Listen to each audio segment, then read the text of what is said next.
பாதங்களை தொழுது சுவாமியின் ஆசிகளோடு சின்னல்ல இருந்து இந்த ஆச்சிரமத்துக்கு வருவது வளமை. ஆனால் சில கல்வெட்டு காலங்களில் வெளியிடாம முடியுது.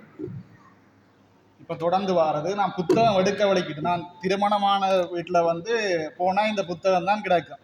முன்னமே புத்தகம் வெளியிட்டு வாரதான் இது எடுக்கலாம் போடுது. அப்போ நான் போய் அங்கே இந்த புத்தகத்தை வாங்கிக்கிறான் வளமை.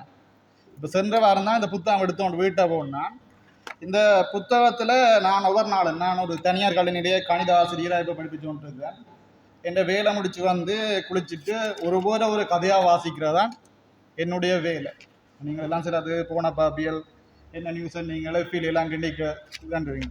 நான் ஒவ்வொன்றா வாசிப்பேன். வாசித்தா ஒரு கதையை மட்டும் சொல்கிறேன். அந்த போன புத்தகத்தில் விபூதி என்ற ஒரு கதை இருந்தது.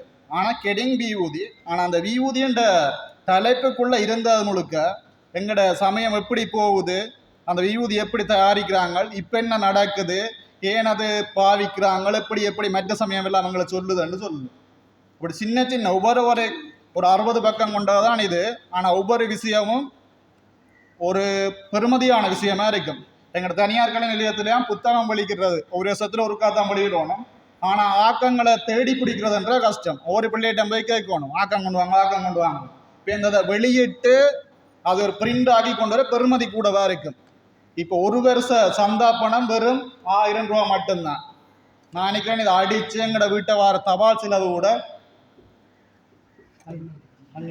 500 தான். தபால் செலவு கூட ஒரு ரெஜிஸ்டர் போஸ்ட் வந்து இப்போ 130 ரூபா ஆகுது.